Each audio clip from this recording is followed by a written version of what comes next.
Ok, pues vamos empezando.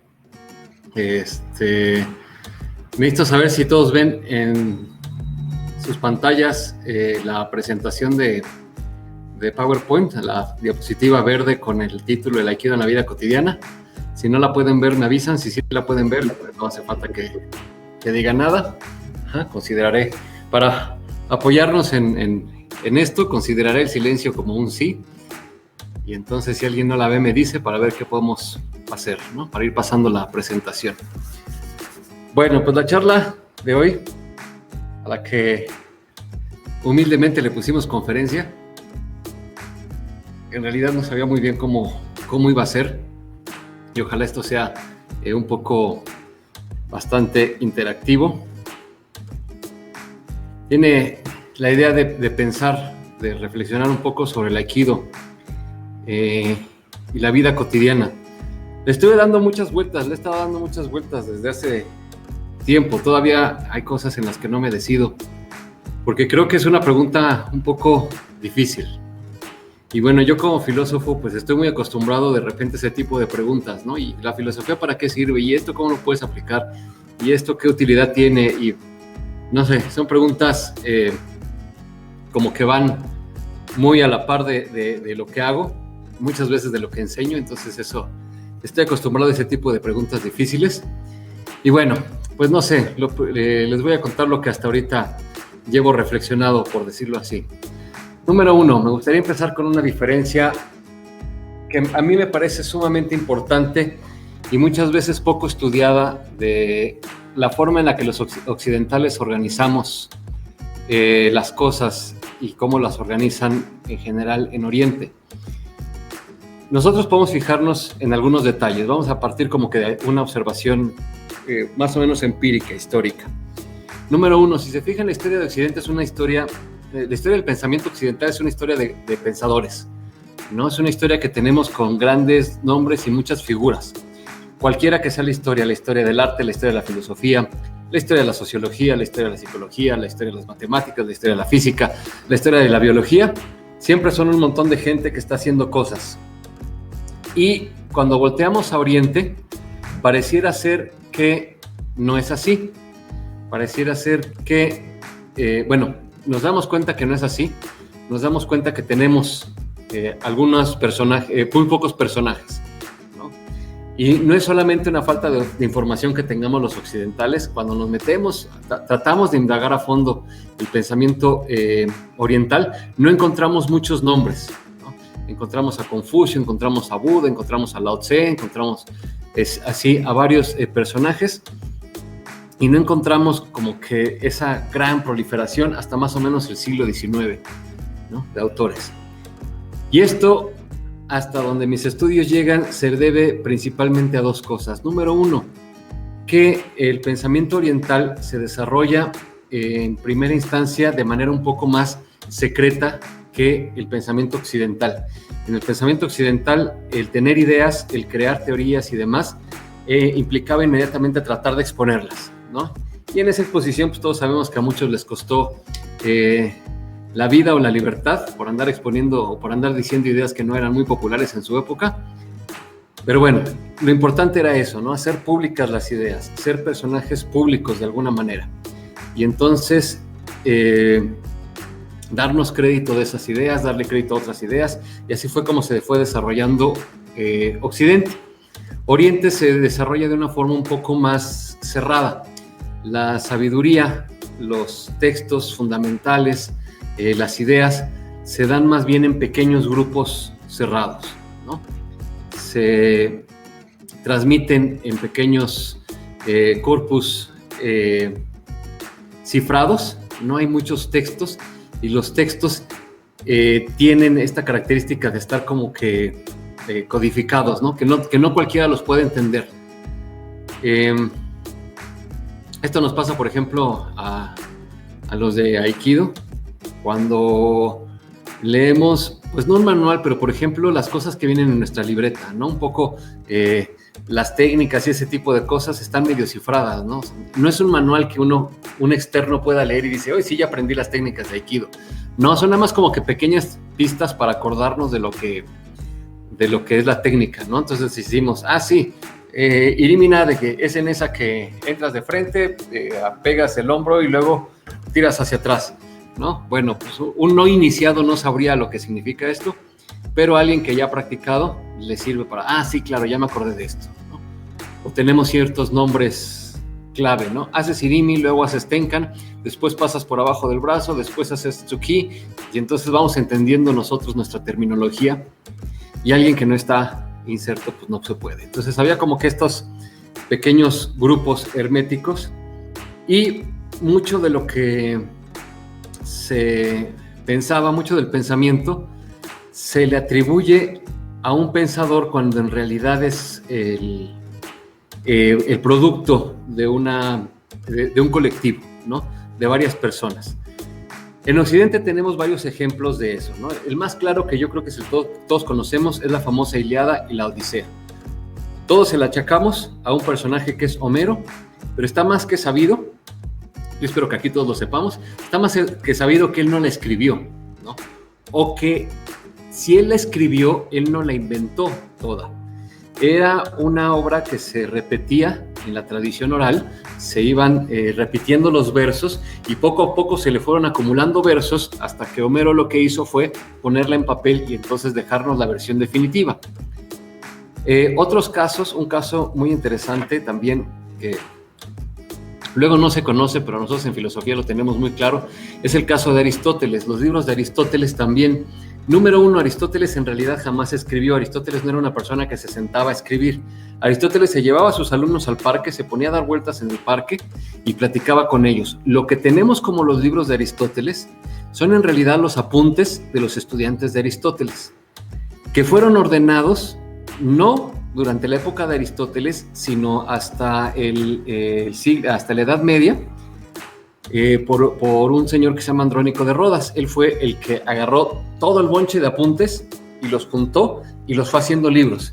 Es cuando ustedes van a una librería y compran, a ver, deme la metafísica de Aristóteles, o deme la ética nicómaco de Aristóteles, o deme algún libro, la física de Aristóteles, en realidad todo eso son apuntes que estaban dispersos y que hasta la Edad Media se fueron conformando como volúmenes ya más consistentes. Entonces parece ser, según lo que he estudiado, que en Oriente este fenómeno se repitió mucho más, ¿no? Entonces de repente un grupo de confucianistas estaban ahí y reflexionaban y decían cosas y de repente alguien lo escribía y se fueron haciendo como los textos y de repente un día aparece la publicación, este es el pensamiento de Confucio. Y muy probablemente él tampoco lo escribió como tal, sino es el libro de sus estudiantes. Y muchos de sus comentaristas pues hacían lo mismo, ¿no? Iban reflexionando los comentarios hasta que al final aparecía como que un libro. Entonces esta es como que una primera reflexión que me interesaba porque nos va a llevar a esta segunda idea que es interesante. ¿Por qué no escribir? Diríamos nosotros los occidentales, pues es importante escribirlo, ¿no? O somos nosotros una cultura del libro, ¿no? Somos una cultura de escrita. Cuando algo queremos que sea formal, lo pasamos por escrito, ¿no? Si yo en clase o en una reunión así con ustedes les digo, vamos a hacer esto, es una idea, pero si se los paso por escrito, se convierte ya como que en un plan. Y si además le pongo membrete, por ejemplo, en el caso de Shosenryoku, le pongo el logo de Shosenryoku, le pongo el nombre del membrete de Shosenryoku, le pongo abajo la dirección y le pongo mi firma como secretario de Shosenryoku, entonces eso se convierte ya en una cosa tremendamente oficial. Pero al parecer, pues los orientales y los japoneses ya, que hemos platicado de ellos en algunas otras ocasiones, pues no necesitaban de esta formalidad, por decirlo así. Entonces, ¿por qué escribir? ¿Por qué no escribir? Pues porque no hacía falta, ¿no? Había que compartir las ideas, había que discutirlas, había que asumirlas. Y lo más importante, y es lo que quiero que veamos en esta primera diapositiva, había que hacerlas, ¿no? Entonces, lo importante era eso. Lo vimos cuando hablamos un poco sobre las virtudes samurái, ¿no? Y decíamos esta cuestión de la veracidad o del decir siempre la verdad. Y decíamos esto, ¿no? Que para el samurái decirlo era hacerlo. Si el samurái decía, sí, va, lo voy a hacer, ya. Era como que estaba hecho, ¿no? Entonces, si en una cultura así, si tú me das un principio y me dices, es que no debes mentir, no, yo no necesito escribirlo, ¿no? Ya me lo dijiste, no necesito tampoco una profunda reflexión filosófica al respecto, perfecto, ya, no diré mentiras. Entonces, estamos hablando como que dos visiones del mundo, la visión occidental, donde predomina la teoría, y la teoría es previa a la práctica, y el mundo oriental, donde la práctica, de alguna manera, es el camino para entender la teoría. Y voy a poner un ejemplo que sucede mucho aquí en México. No sé ustedes cómo les haya pasado. Yo tuve dos tipos de profesor, entonces puedo comentar de los dos. Pero bueno, creo que la visión tradicional, por ejemplo, cuando íbamos al laboratorio de física o de química, ¿no? En la secundaria o en la prepa, que llevábamos materia de física o de química, no sé cómo a ustedes les fue, pero había dos tipos de maestros, o hay dos tipos de maestros. El profesor que llega y empieza en el pizarrón. A ver, vamos a ver, por ejemplo, todos los objetos que se disuelven en el agua tienen distintos niveles, algunos se disuelven muy rápido, otros necesitan más, entonces hay una saturación del... Ok, vamos a ver, ¿ya entendieron la teoría? Sí, muy bien, vamos a la práctica. Y entonces vas al laboratorio a confirmar lo que viste en el salón. Y hay otro tipo de profesor que te lleva al salón y te dice, a ver, ¿qué pasa si disuelves azúcar? Ahora disuelves sal, ahora vamos a tratar de disolver, no sé, mercurio, ahora trata de disolver esta otra cosa. Y tú vas viendo los fenómenos naturales y entonces después te fuerza de alguna manera esto a ir generando, a ir diseñando una hipótesis, una teoría, y al final se te explica entonces ya la teoría física o química o biológica, lo que sea, de lo que estabas viendo. Tradicionalmente, esta ha sido una diferencia fuerte entre el pensamiento oriental y el pensamiento occidental, ¿no? Los occidentales como que primero pensamos y luego hacemos, o el pensamiento tiene que regir nuestra forma de actuar. Ajá, pensamos y luego hacemos. Mientras que en Oriente, lo que podríamos llamar la filosofía o el pensamiento oriental, tiene que hacer para entender esa parte teórica. Por eso, por ejemplo, cosas importantes, ¿no?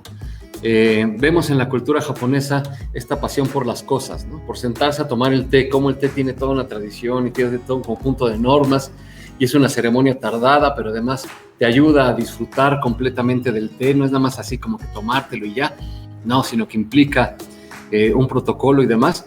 Y es porque todo este proceso tiene que llevarnos a reflexionar un poco sobre cómo son las cosas, ¿no? Entonces, el hecho de estar haciendo cosas es lo que nos lleva a la reflexión.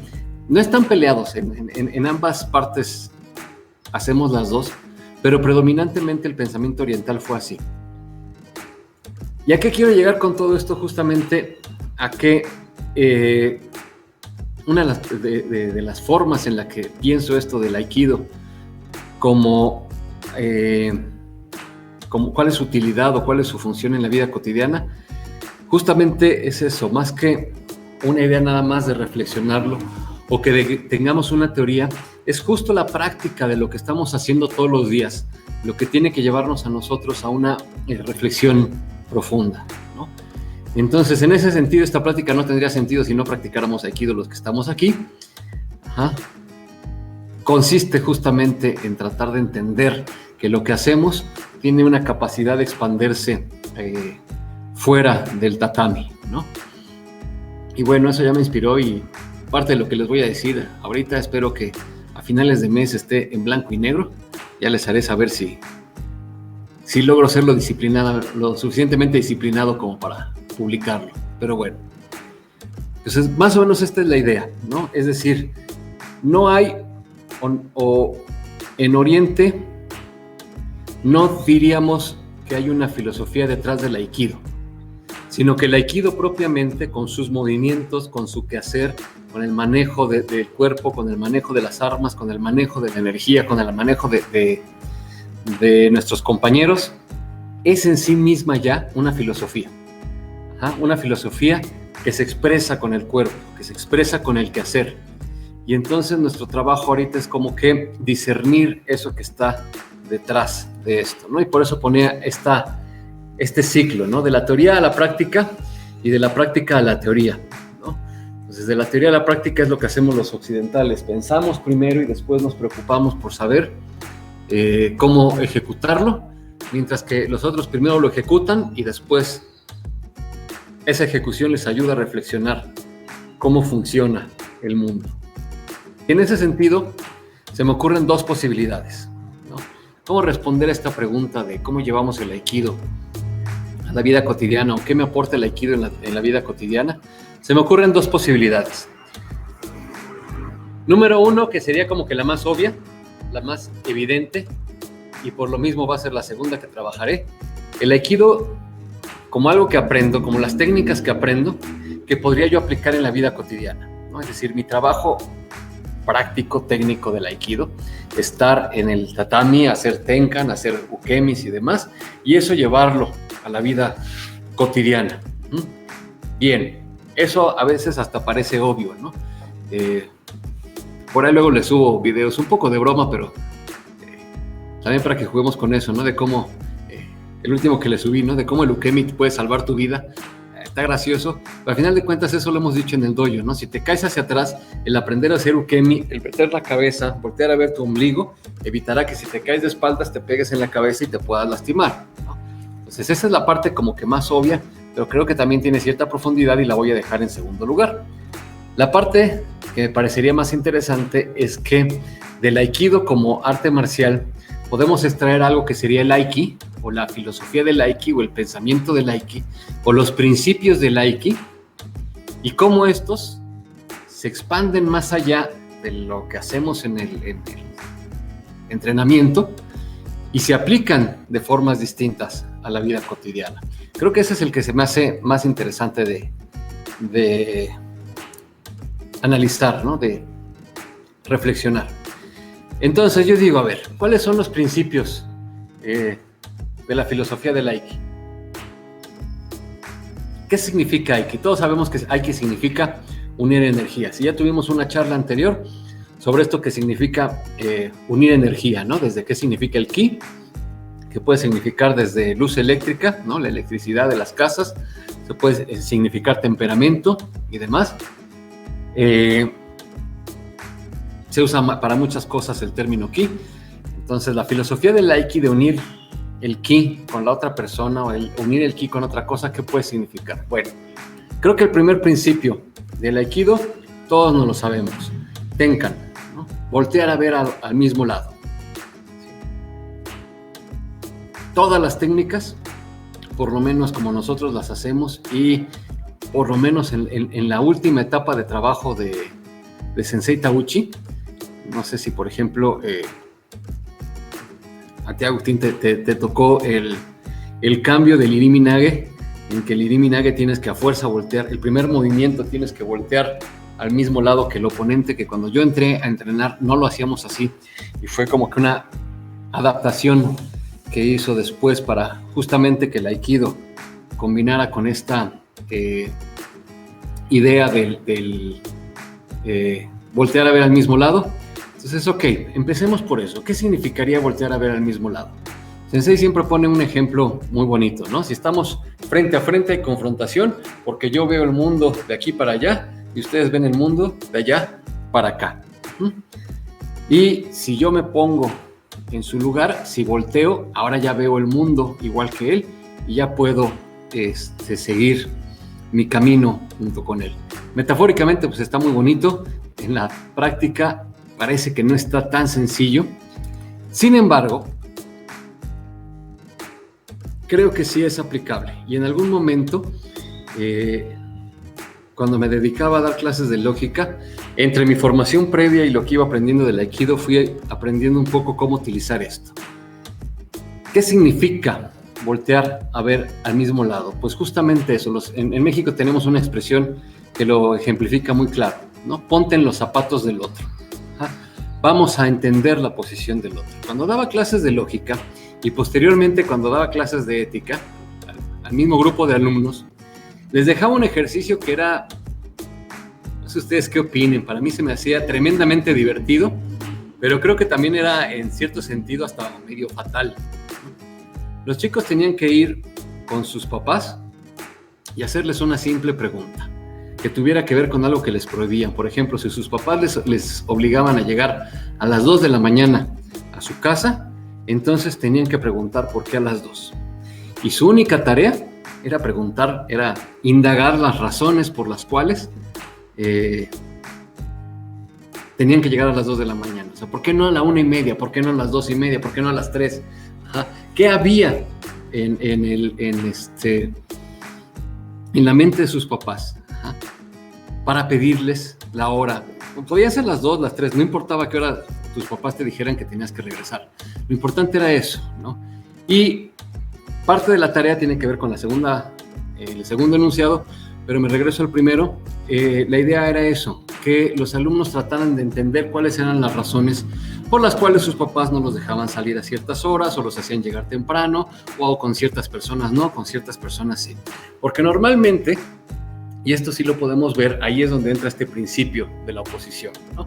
Entonces llego yo con mamá, oye, quiero ir a una fiesta, tengo una fiesta. Ajá. ¿Cuándo? El viernes. No puedes.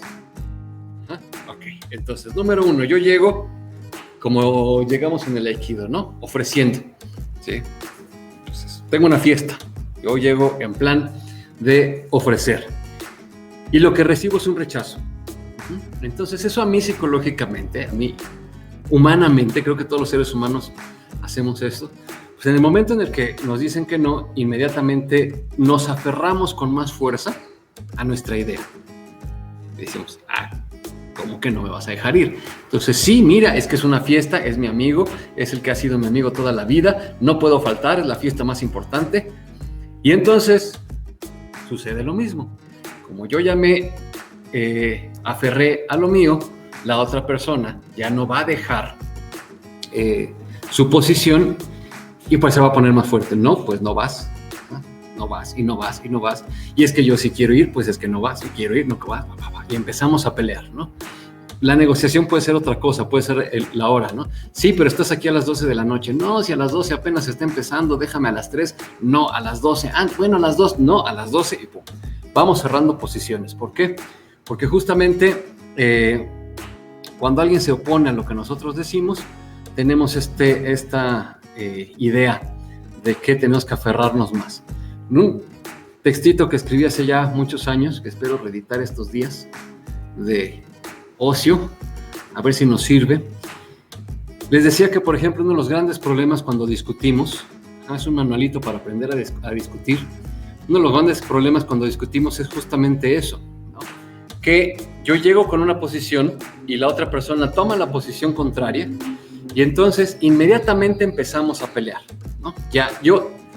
Ya no me interesa saber qué es real, sino defender mi posición. Yo ya no quiero perder. Y entonces en este libro creo que la frase que más se repite, la frase que más veces se repite es que las discusiones no se ganan ni se pierden, ¿no? Nadie puede perder una discusión. ¿Qué significa perder una discusión? Imagínense, hay dos tipos de discusiones. Las discusiones que están orientadas a llegar a un acuerdo y las discusiones que están orientadas a encontrar la verdad sobre algo, ¿ok? Nada más, no hay de otros. Analícenlo, no hay de otros. O es para llegar a un acuerdo o es para encontrar la verdad sobre algo. Por supuesto, hay enunciados que jamás se podrán demostrar su verdad, eso es otra cosa, pero el caso es que son las dos razones por las que discutimos, ¿no? Entonces, tú te comiste mi pan, no, yo no me lo comí. Sí, tú te lo comiste, no, yo no me lo comí. Es que eras el único en la casa, te lo tuviste que haber comido tú. Entonces, estamos tratando de encontrar la verdad. O vamos por una hamburguesa, no, yo no quiero, vamos por tacos. No, mejor hamburguesa, no, mejor tacos. Estamos haciendo una discusión para tratar de llegar a un acuerdo, ¿no? Esos son nuestros dos tipos base de todo tipo de discusión. Muy bien. Cuando yo propongo una tesis y la otra persona inmediatamente se opone a mí, los dos nos aferramos a nuestra posición y nos cuesta trabajo discutir. Entonces, ¿qué es lo primero una de las primeras cosas que se recomienda ahí en el libro?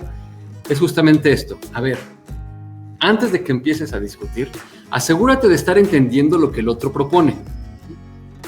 Y entonces, una de tus obligaciones es, a ver, lo que tú estás proponiendo es lo siguiente y repite lo que tú crees que la otra persona dice.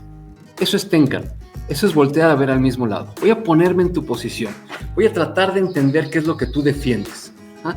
Tú estás defendiendo que no es posible vincular la teoría de la relatividad con la teoría cuántica. ¿Eso es lo que tú estás diciendo? Sí. Ok. ¿Basado en el hecho fulanito de tal? Sí. Ok. Entonces ya entendí lo que tú propones. Muchas veces nuestras peleas cotidianas tienen que ver justamente con el hecho de que no entendemos lo que el otro está proponiendo. Una vez tenía un amigo en la universidad que siempre teníamos ese problema, ¿no? Siempre ese era nuestro problema. Yo llegaba con una tesis, me discutía durante 1 hora y después de 1 hora, por fin me decía, entonces tú estás proponiendo esto. Sí. Entonces sí estoy de acuerdo contigo. Entonces ya me había hecho perder, ya habíamos perdido los dos 1 hora de tiempo, porque esa hora ni siquiera estábamos discutiendo el tema ni la tesis central, nada más era 1 hora que yo trataba de explicarle qué era lo que quería decir y explicarle que lo que él me estaba contestando no era lo que yo estaba proponiendo. Y es más, tengo a Laila de testigo porque una vez me acompañó y tuvimos una discusión igual, esa duró menos, fueron como 20 minutos, en lo que traté de convencerlo, ¿no? Era muy sencillo en esa ocasión. Yo decía que la palabra espacio siempre es en singular y siempre se refiere a una sola cosa. No puedes hablar de espacios. Lingüísticamente es incorrecto. El espacio se puede dividir en segmentos, pero el espacio siempre es uno. Y entonces, no hubieran visto una de reflexiones y necesitaba filósofos de la ciencia y luego filósofos sociales hablando del espacio social. Yo le digo, todo eso está bien. Lo único que te estoy diciendo es que la palabra espacios no es correcta. Deberíamos hablar de lugares, sitios, pedazos del espacio o algo así, pero no de espacios. No, es que mira que acá la política cultural y las sociedades, cómo se han apropiado del espacio público. Digo, sí, todo eso está bien, pero no es lo que yo estoy discutiendo, ¿no? Entonces muchas veces, por ejemplo, las discusiones tienen ese carácter de que nos peleamos porque no entendemos qué es lo que está proponiendo el otro. Y ya cuando entendemos lo que está proponiendo el otro, nos damos cuenta de que estamos total y absolutamente de acuerdo, ¿no? Ese es el principio primero del Aikido, ¿no? Voltear a ver al mismo lado. Entonces, a ver, lo que muchas veces en este proceso, cuando empezamos a ver, lo que tú estás queriendo decir es esto y esto, la otra persona de repente reflexiona y dice, wow, ahora que lo dices así, es bastante estúpido lo que estoy diciendo, ¿no? Muchas veces ya, ahí terminamos el problema de la discusión. ¿Por qué? Porque la otra, o sea, cuando tú le planteas claramente lo que está proponiendo el otro y es exactamente lo que está proponiendo, muchas veces nosotros no lo habíamos visto, en nuestra cabecita sonaba muy bien la idea, pero cuando alguien más lo dice nos damos cuenta de que la idea era bastante ridícula, ¿no? Entonces, no, pues ahora que lo dices así, pues sí suena bastante ilógico lo que yo estoy diciendo, ¿no? Y entonces es una manera en la que estamos aplicando este principio del Tenkan, ¿no? Voltear a ver al mismo lado. Ok, vamos a ponernos en tu lugar. Voy a tratar de entender primero lo que tú me dices. Tuve una conocida con la que alguna vez tuvimos una discusión y creo que a partir de entonces me dejó de hablar. Creo que ya hasta me bloqueó del Facebook. Y una de las cosas que yo le argumentaba o que yo utilizaba para defenderme es que si ella no estaba entendiendo la teoría de la que yo partía, entonces no podía, nos iba a ser muy difícil dialogar. Y entonces ella me decía, y me lo decía con saña y con maldad, ¿no? Voy a estudiar todas las teorías que se oponen a lo que tú dices para contradecirte, ¿no? Y yo, ok, ¿y no sería mejor que estudiaras las teorías que dicen o en las que yo me baso para decir lo que digo, y una vez que las estudies puedas buscar contradicciones, puedas buscar saltos argumentativos, puedas buscar falacias, puedas encontrar errores y entonces sí me desmientes, ¿no? Entonces sí tienes como que las herramientas para decir que estoy equivocado.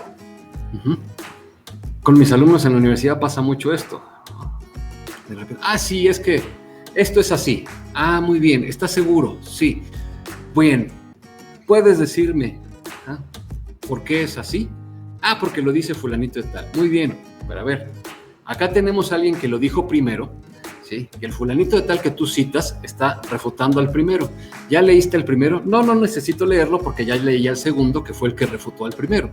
Bueno, pues no, señor, si usted es universitario tiene que leer a los dos, ¿no? Lea al primero, lea bien qué es lo que propone y después leamos al segundo. El otro día en clase les platicaba, creo que ya saben aquí que el doctorado lo hice en educación. En el mundo de la educación, por ejemplo, hay uno de estos enemigos imaginarios, ¿no? Uno de estos molinos de viento de la educación es el conductismo, ¿no? Ya los profesores modernos, todo el mundo, no, sí, el conductismo es una tontería, el conductismo ya está superado, el conductismo hay que abandonarlo para siempre. Y pues uno filósofo acá ingenuo levanta la mano y dice, ¿ya leyeron Skinner? No, ¿cómo vamos a leer Skinner? Nosotros ya somos constructivistas. Bueno, pero están refutando una teoría y no han leído lo que dice esa teoría. Entonces, ¿por qué dicen que esa teoría no sirve? Cuando empiezas a leer a los conductistas te das cuenta de que tienen cosas bien interesantes. Y de hecho en el mundo de la educación hay todo un gran movimiento de neoconductismo. ¿Por qué? Porque después de que ya supuestamente habían matado al conductismo y habían surgido nuevas teorías, el constructivismo, se me olvidaron ahorita otros nombres, de nuevas teorías pedagógicas, resulta que esas teorías pedagógicas tienen huecos que el neoconstructivismo está tapando y está haciendo cosas muy interesantes. Entonces no estaba superada. Y los neoconductistas sí han leído a los conductistas clásicos y por supuesto a todos los opositores, ¿no? Entonces eso les da mejores argumentos que los otros para pelearse. Pues, por ejemplo, estos son, me parecen, y bueno, ok, evidentemente es en el ámbito académico que es donde yo me muevo, pero donde podemos ver ejemplos de este Tenkan, ¿no? A ver, ¿con quién voy a debatir? ¿Sí? ¿Qué postura política, epistemológica, ética tiene la persona con la que voy a debatir? No, pues vas a debatir, por ejemplo, con alguien que se dedica a la bioética. Muy bien, perfecto. Entonces voy a estudiar a fondo la bioética para tratar de entender cuáles son las bases del pensamiento de la persona con la que me voy a enfrentar y sobre la base de eso trabajar, que es lo que nos va a llevar al segundo punto. Entonces lo principal es eso, cuando discutimos, cuando tenemos una pelea con alguien, podemos utilizar el principio del Tenkan, de voltear a ver al mismo lado y a ver, ok, pongámonos en su lugar. Ahorita lo que está pasando, por ejemplo, con todo esto, ¿no? Los cierres de negocios, los despidos y demás, tenemos mucho esto, ¿no? Esta falta de empatía, esta falta de voltear a ver al mismo lado. Por supuesto, yo como empleado, que cierran mi local y que me corren, y que me dejan de pagar y pierdo mi empleo y pierdo mi fuente de ingreso, pues obviamente yo me enojo con el jefe. Lo que pasa es que yo no me pongo en el papel del jefe, de una persona que tiene que pagar sueldos sin tener ventas, de una persona que tiene que pagar impuestos sin tener ventas, de una persona que está arriesgando su capital, que está arriesgando financieramente a lo mejor todo lo que tiene. Olvidémonos de las grandes, gigantísimas megaempresas, no, negocios pequeños como todos los que están aquí en la plaza, gente que está arriesgando su dinero, a lo mejor su casa y otras cosas. Entonces, no, yo me pongo en el papel del empleado que quiere que le paguen. Pero de repente te puedes voltear y decir, oye, sí es cierto, pues también, no manches, el empresario tiene que pagarnos sueldos, tiene que pagar renta, tiene que pagar luz y demás. Y entonces vamos girando la posición y hacemos Tenkan. De igual manera, el empresario se puede poner en el papel del otro y decir, oye, sí es cierto, a ver, ¿no? O sea, pues, entiendo que estás en una situación que dependes de este salario.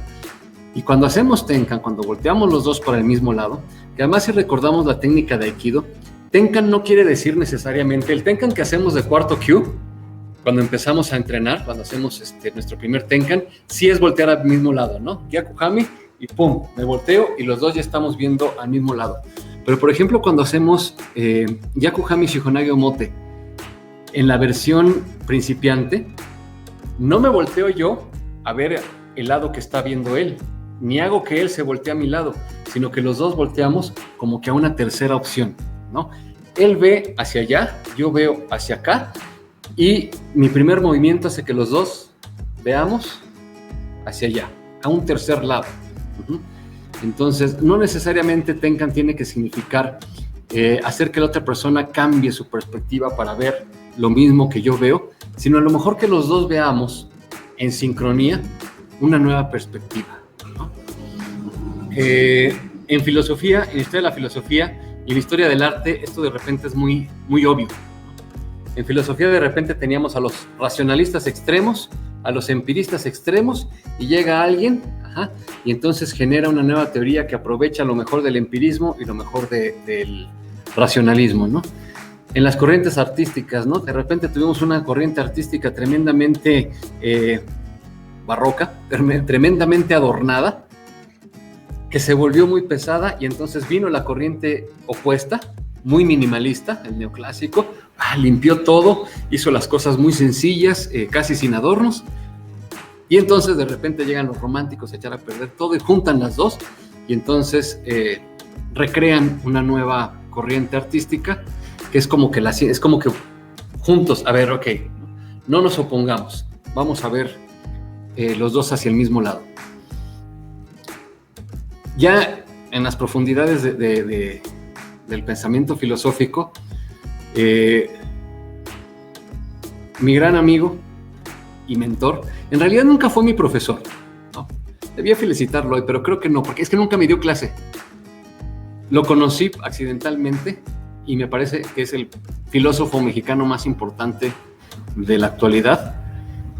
Y en este conocimiento accidental le pedí que leyera mi tesis, o sea, nos conocíamos personalmente, yo nunca lo había leído, nunca había tomado clase con él, él no me conocía más que como empleado de la Asociación Filosófica de México, y le pedí de favor que leyera mi tesis porque no conseguía yo quien me la leyera.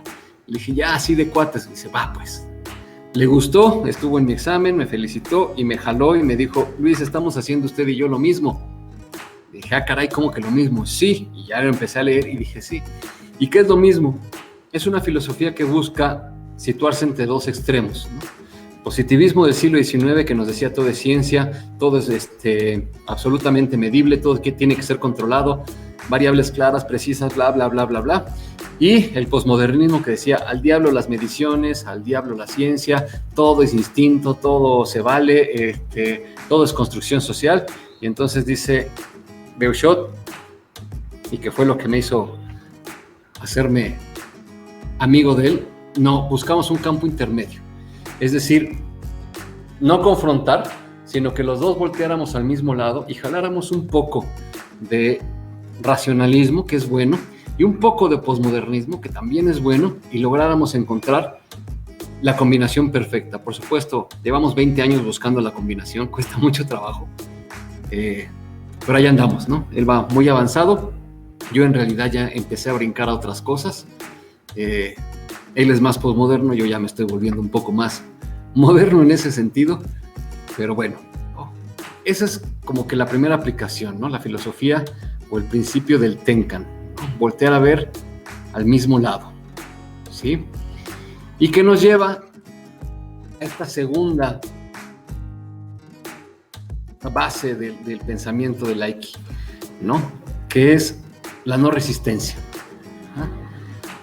Les contaba de mis alumnos, los mandaba maliciosamente con sus papás a preguntarles por qué tenían que regresar a cierta hora o por qué no podían salir los viernes o por qué cualquier cosa. Su tarea era tratar de entender, y entonces para tratar de entender tenían una segunda tarea que era la más difícil. No podían contestarle a sus papás. Tenían que aceptar incondicionalmente todo lo que le dijeran. Obviamente, no sé si lo han hecho, no sé si lo han experimentado. Esto genera, sobre todo si la situación familiar ya es un poco tensa, ¿no? Ya es de todos los fines de semana que pides permiso y te lo niegan. Entonces, oye, ¿por qué a las 2 de la mañana? Pues porque es peligroso. Ok. Y no, hombre, pues ese ok se tomaba como afrenta, ¿no? Como ofensa. ¿Cómo que ok? Sí, ya dije que está bien, entiendo, gracias por decirme, ¿no?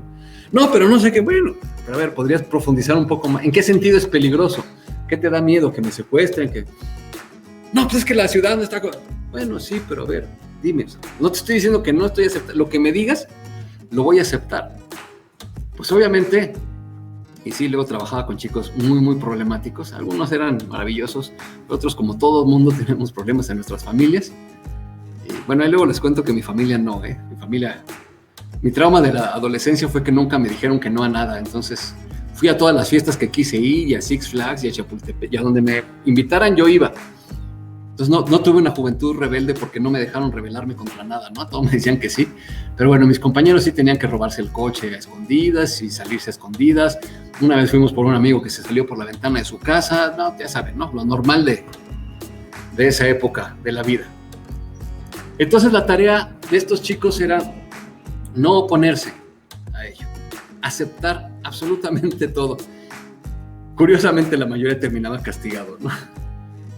¿Por qué? Pues porque no estamos acostumbrados a eso, ¿no? Cuando empezamos el conflicto, cuando empezamos la confrontación, que es vernos cara a cara, lo que esperamos cuando yo lanzo una agresión es que el otro responda.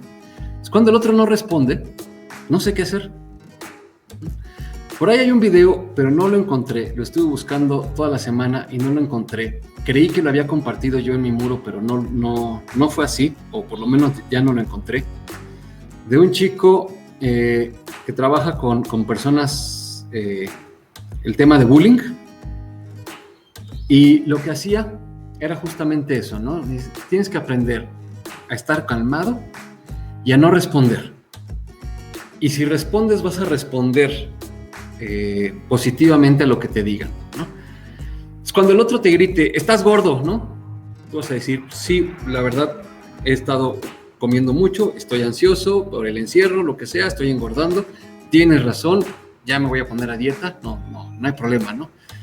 Ah, pero es que eres un maldito flojo, huevón. Sí, la verdad, tienes razón. Ajá, a veces no me gusta hacer las cosas y me cuesta mucho trabajo, tienes razón. A veces no hago las cosas que... Ajá, pero es que siempre llegas tarde. Dice, sí, la verdad eso es una cosa, pero te prometo que voy a empezar a trabajar en eso. Y el otro se desarma, ¿no? O sea, el otro a la tercera ya no sabe qué decir. Ajá. Cuando lo hacemos al revés, y no sé si les pasó alguna vez en la primaria, ¿no? Entonces uno, ajá, y tu mamá, pues la tuya también, pues la tuya con ensalada, pues la tuya, ¿no? Y hasta creativos nos volvíamos, ¿no? Y vamos escalando las respuestas y el último ganaba. Cuando no respondes, sí, que en este caso podríamos llamarlo una no respuesta activa. ¿Cuál sería la diferencia? La no respuesta pasiva es simplemente no digo nada, y esa puede ser peligrosa, por ejemplo, en caso de acoso, porque al no responder empiezan a presionar más. Pero cuando respondes y dices, no, sí tienes razón, sí, ya, perdón, no lo vuelvo a hacer, no, voy a trabajar en eso y demás, desarmas a la persona. Voy a platicar una cosa que me pasó. Yo no sé, toda mi carrera como docente la inicié en escuelas particulares, y ya después llegué a la UACM, a pública. Ya qué guerrillosos son los de escuela pública, pero bueno, en una junta nos estaban reclamando a otra profesora y a mí, porque hicimos un evento el miércoles. Los miércoles en la UACM no hay clases. Hicimos un evento el miércoles, y por culpa de ese evento varios estudiantes no habían ido a clase y no sé qué tanto nos reclamaban. Agarré yo, me levanté y les dije, ¿saben qué? Disculpen, no habíamos tomado en consideración que todas esas cosas podían pasar. Les prometo que no vuelvo a pasar. ¡Pum! El ambiente de la junta se vino para abajo. Ya. Se les acabó la agresión a todos. ¿Por qué? Porque están acostumbrados a ser aguerridos. Se esperaban que nos defendieran. No es cierto. Sí, yo puedo. Es mi evento y lo defiendo. ¿No saben qué? Tienen toda la razón. Jamás consideramos esa posibilidad. Gracias por decirnos, no lo volvemos a hacer. Se acabó la hostilidad de los otros, ¿no? Gilberto, ¿querías decir algo? Sí, si me permites contarles algo. Claro. Bueno, mi actividad, como saben, yo soy perito. Dentro de mis diferentes actividades está tomarle huellas a las personas. Ahorita que mencionas eso de voltear al mismo lado, cuando me dieron mi formación, siempre tu formación es, ¿sabes qué? Él está para hacer lo que tú digas. Los detenidos generalmente son personas, obviamente no voy a tratar con personas lindas y que estén tranquilitas y que me van a decir, oye, las cosas son así, oye, sí, estoy dispuesto a ayudarte con ciertas cosas. Lo único que hago con ellos es primero, ¿qué onda? ¿Cómo estás? Y me doy cuenta en sus movimientos corporales es, hacerse hacia atrás o mostrar manos, e incluso muestran las palmas, lo cual significa que empieza a reducir su nivel de agresión. Generalmente, las personas que empiezan a platicar conmigo generalmente están escuchando y son muy calladas y te tratan de mirar a los ojos con una forma de agredirte, o están buscando cómo estarte, ¿cómo se dice?, de su nivel de agresividad. No pueden responderte porque están encerrados, pero te pueden mostrar agresividad de manera verbal. Empiezo a platicar con ellos. Oye, ¿qué haces? ¿Qué dices? ¿Cómo estás? Te explico esto. Empiezo a establecer un rapport donde la persona se sienta y yo estoy comprendiendo siempre. Sí, ¿por qué te detuvieron? No, pues es que me detuvieron por esto. Oye, qué mala onda. ¿Y qué pasó con los policías? No, pues me dijeron esto. Ay, pobrecito. ¿Y qué más pasó? No, pues esto. Y ya empiezan a olvidarse de lo que yo voy haciendo. Va bajando su nivel de agresividad, bajando su nivel de agresividad, bajando su nivel de agresividad. Después agarran y luego me toca el caso de no me voy a dejar. Ok, no hay problema. Me doy la vuelta y me dicen, oye, espérate, ¿y qué va a pasar? No, pues pasa esto. Bueno, mejor yo creo que sí voy a cooperar contigo. ¿Estás seguro? No hay ningún problema. Si no quieres. No, sí, yo voy a cooperar contigo. Lo saco y les digo, oye, ¿qué onda? ¿Qué pasó? ¿Por qué te enojaste? No, pues es que te dije esto. Y mientras estoy hablando, empiezan a relajarse y empiezo a hacer mi actividad, que es agarrar sus manos y empezarlas a ponerlas en unos formatos institucionales. Generalmente trato con personas que siempre se resisten o siempre son agresivas, o generalmente trato con eso. Me ha servido mucho el Aikido en ese sentido. A ver, ¿qué quieres? No, pues quiero esto. No te puedo ayudar en eso, pero sé cómo te sientes y yo te voy a ayudar a que te sientas, si no bien, un poquito mejor. Eso nada más. Uh-huh. Sí, ese es un ejemplo, ¿no? Y yo que luego doy cursos así de liderazgo, en una ocasión me mandaron uno, me dijeron, queremos un curso de resolución de conflictos. Muy bien, y llegué el primero y les dije, cuando tengan un conflicto, ¿saben qué tienen que hacer? Y ya dieron como 10 respuestas. Les digo, les voy a dar mi respuesta, no hagan nada. Y todo el mundo se quedó como sorprendido. ¿Cómo que no hago nada? Sí, pero es un nada activo. Ahorita vamos a ver. Y era justo eso, ¿no? Ahorita mencionaste los 2 puntos, Tenkan, ¿no? Te pones como que volteas, te pones de su lado y eso permite no pelear, ¿no? El principio de no resistir. Y logras también que su resistencia baje. Lo hemos hecho físicamente, ¿no? Cuando yo me pongo tenso, la otra persona me agarra más duro, pero cuando me pongo suavecito, la otra persona no agarra, ¿no? A mí me sirvió también en una ocasión, acá por la casa, justo casi enfrente de donde está el dojo, pusieron un tope nuevo, ya hace como 10 años, pero bueno, no existía ese tope, nunca había existido, porque luego ya ven que pavimentan y vuelven a poner los topes donde estaban, no, ese nunca había existido. 20 y tantos años que tengo viviendo aquí, no había existido ese tope, entonces lo pusieron y ya saben, el día que lo ponen no lo pintan y nos agarra, es un tope que está justo después de que das la vuelta en U o de que unos coches salen de una colonia cerrada muy grande. Entonces yo venía dando la vuelta en U y otro coche sale de la colonia. En cuanto siento el tope, me freno y pues el de atrás no vio y me pegó. Me bajé, volteé a ver mi coche y le dije, ¿estás bien? Y el otro, que ya se había bajado medio encabronado, me dijo, sí, ¿y tú? Sí, también. ¿Le pasó algo a tu coche? No, al mío tampoco. ¿Nos vamos? Sí, bye. Y se acabó el conflicto. Si me bajo a gritarle, si me bajo a decir, ay, que me pegas, no traía suficiente distancia, seguramente la armamos ahí bronquísima, ¿no?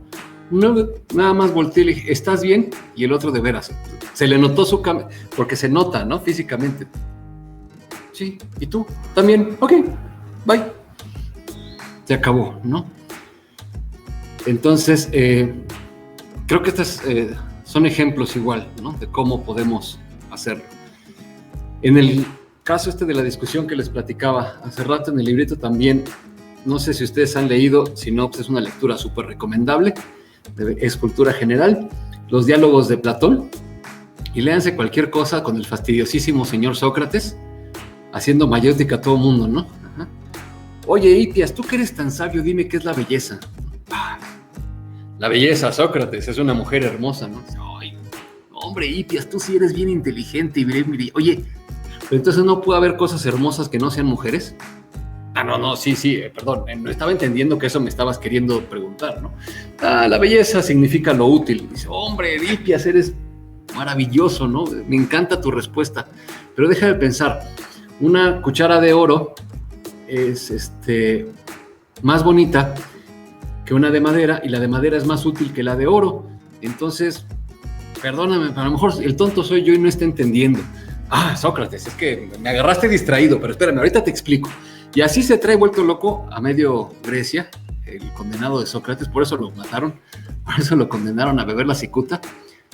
Pero esa siempre fue su justificación. No, si yo no te estoy diciendo nada, yo estoy de acuerdo. Todo lo que tú me dices, yo te estoy diciendo que sí. Sócrates nunca le dice que no a nadie, ¿no? Nunca le dice, no, estás equivocado, así no es. Dice, no, muy bien, muy buena tu respuesta, me parece muy clara, está muy bien, pero, y entonces viene el tercer punto de la lista, ¿no? Utilizar la fuerza del oponente. Si tú estás diciendo esto, le doy la vuelta y a ver cómo me contestas, ¿no? Tú estás diciendo que las cosas son así, sí, entonces mira, basados en tu teoría, yo no entiendo esto, o basados en tu teoría, tú mismo lo que estás diciendo no es consistente. En lógica lo llamamos el principio de reducción al absurdo. Consiste en llevar el argumento de una persona al punto tal que la persona se dé cuenta de que si acepta lo que está diciendo, va a caer en un absurdo, va a caer en defender algo que no quiere defender. Un ejemplo muy sencillo que le pongo a mis alumnos es este, ¿no? Si dicen, ¿no? Es que Dios no existe porque no lo podemos ver o no lo podemos percibir. Ok, pues el aire tampoco lo puedes percibir. No, el aire sí lo percibes. No, percibes el viento, que es el movimiento del aire, pero el aire por sí mismo no lo percibes. ¿Estás de acuerdo? Sí. Entonces el aire no tendría que existir siguiendo tu lógica. No, entonces el aire sí existe. Sí, entonces existen cosas que no puedes percibir. Sí, ok, entonces tu primera proposición está mal. La llevamos a un absurdo, al absurdo de tener que decir que el aire no existe. Normalmente el ejercicio es un poco más largo, ahorita fue la versión resumida, ¿no? Por eso es lo que estoy haciendo. Estoy volteando y utilizando la fuerza del otro. El tercer ejercicio que tenían que hacer mis chicos, y que era el más peligroso de todos, pues era el voltear las normas que sus papás les ponían, o las respuestas que sus papás les ponían, en contra de ellos mismos, ¿no? Entonces, si de repente la razón por la que no llegaban a cierta hora es porque era peligroso, pues entonces, no sé, porque podía pasar un accidente. Todos los papás tampoco podían llegar a esa hora, ¿están de acuerdo? ¿No? Le puede pasar el accidente tanto. No, es que nosotros tenemos más experiencia manejando. Ok, entonces, si yo lo que necesito es experiencia manejando, necesito salir más. Me tienes que prestar más el coche, me tienes que dejar salir más y manejar más. Y entonces, si se fijan cómo la respuesta primera le dimos la vuelta, la segunda, la contrarrespuesta, le volvimos a dar la vuelta, y así cada respuesta que vas dando se convierte en una cosa que me beneficia a mí, que utilizo para mi propio beneficio. En marketing, por ejemplo, la mercadotecnia, específicamente el marketing es una cosa muy amplia y una de sus ramas es la publicidad. Especialmente en el área de publicidad ha habido como 4 evoluciones más o menos a lo largo de los últimos 100 años. El primer enfoque de marketing, el más antiguo, era el marketing basado en el producto. Yo solo te tengo que decir, mira, esto es una leche con frutas y ya te convencí de comprarla, ¿no? Después pasamos a lo que se conoce como el marketing de característica. Un marketing en el que ya no es el producto el que vende, sino sus propiedades y sus características. Mira, tiene vitaminas, tiene proteínas y te va a ayudar y no sé qué, y aclara el pelo y lo que sea, y entonces te vendo las propiedades del producto. La tercera evolución del marketing tiene que ver con el marketing basado en situaciones, en circunstancias. Tú necesitas leche, toma esto. Y la última evolución del marketing, más o menos de finales de los 80 para acá, y que obviamente pues me parece maravilloso y tiene que ver con esto que estamos viendo, es el marketing de consumidor, en donde yo no te vendo un producto, tú me estás pidiendo un producto. Yo lo que te estoy diciendo, el marketing contemporáneo se basa en decirte, aquí está lo que tú pediste, pero no soy yo, no fue invento mío, no fue idea mía, no es un producto que te estoy vendiendo, es que tú quieres algo y yo lo tengo. Si nos fijamos la publicidad, sobre todo la publicidad digital, lo que pasa en medios digitales y esto, es un marketing orientado a satisfacer necesidades de los clientes. Y es una aplicación de este principio del usar la fuerza del oponente. De alguna manera, yo empresa y tú consumidor podemos vernos como oponentes, ¿no? Porque al final de cuentas cada quien busca por su beneficio. Pero lo que yo hago es que tu necesidad, tus deseos, eso que tú buscas, necesitas, deseas, anhelas, esperas y demás, sea lo que a mí me sirva para convencerte de que compres lo que yo tengo y no lo que tienen los demás.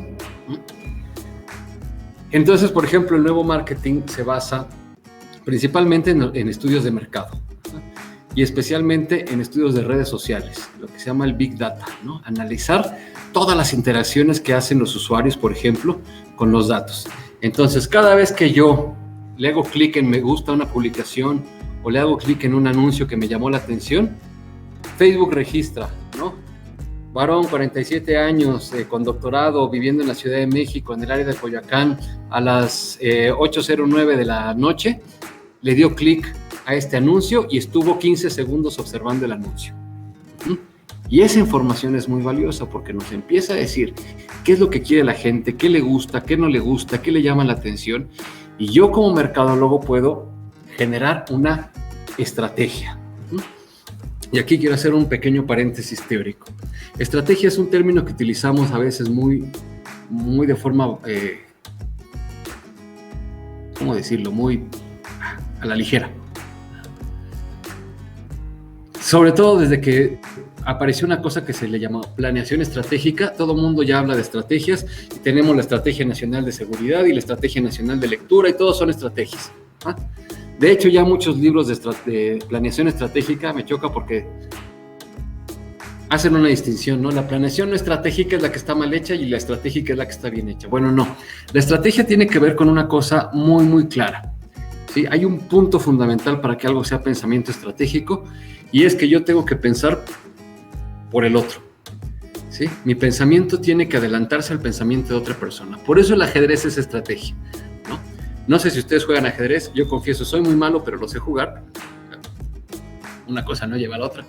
Y así es el ajedrez, ¿no? Voy a abrir con el peón del rey y entonces mi oponente tiene varias opciones. Uno, puede abrir con peón de rey, para bloquearme, puede abrir con peón de reina para intentar comerme, puede abrir con caballo rey, para ponerse en una posición que me pueda comer, o puede abrir con caballo reina por si yo me como a su peón, entonces me come a mí, y yo ya estoy pensando lo que va a hacer. Y entonces empieza la estrategia. Si él abre con peón de rey, yo tengo que hacer esto. Si él abre con peón de reina, yo tendría que hacer esto. Si él abre con caballo rey, yo tendría que hacer esto, ¿sí? Y así empezamos a generar la estrategia. Estoy pensando, yo sé que ustedes saben que yo sé que ustedes saben que van a hacer esto.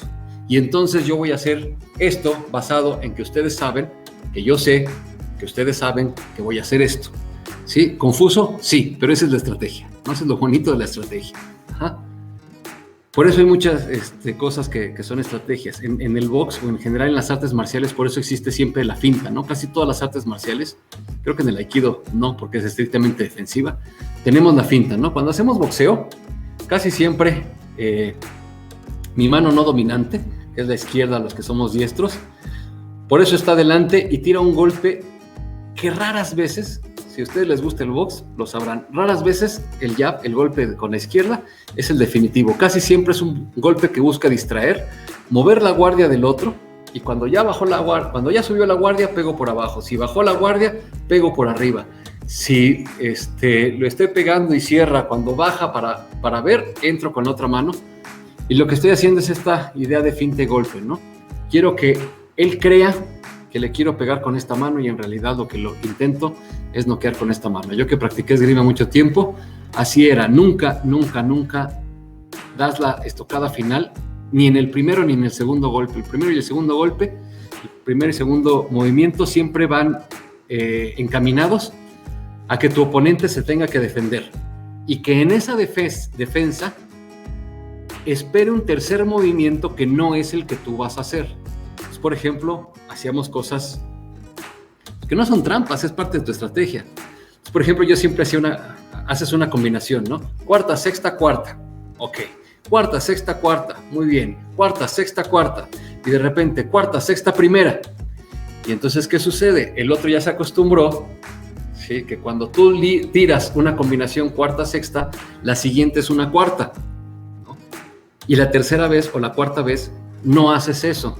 Entonces, él va a defender su cuarta posición y tú entras por primera posición, que no es lo que se está esperando. Entonces, yo sé que él sabe o que él cree que yo voy a hacer un ataque por cuarta posición y entonces, sabiendo eso, voy a cambiar mi estrategia, voy a cambiar mi movimiento para entrar por primera, ¿no? Gilberto. Y entonces el Atemi, me he dado cuenta que muchas técnicas de la maestra son algunas para distracción, ¿o no? Uh-huh. Sí, claro, tienes razón. El Atemi sería esto, ¿no? Busca la distracción, pero busca más que nada el desequilibrio, ¿no? Romper el balance del atacante. Ajá. Más que hacerle creer que vas por ese lado, ¿no? Lo que se parecería más son algunas combinaciones que a veces hacemos cuando entramos, por ejemplo, es que casi no las hacemos luego, que entramos por omote pero terminamos cambiando a ura. Hay un kote gaeshi que así haces, entras por omote y luego te cambias a ura. Entonces, si yo entro por omote, yo estoy esperando que por acá hagas tu técnica y de repente te me vas por la espalda y ya no puedo contraatacar, ¿no? Más o menos eso sería la idea. Pero bueno, el pensamiento estratégico es esta idea de estar, ¿no?, pensando lo que piensa el otro que yo voy a hacer para yo hacer lo contrario a lo que el otro piensa que yo voy a hacer.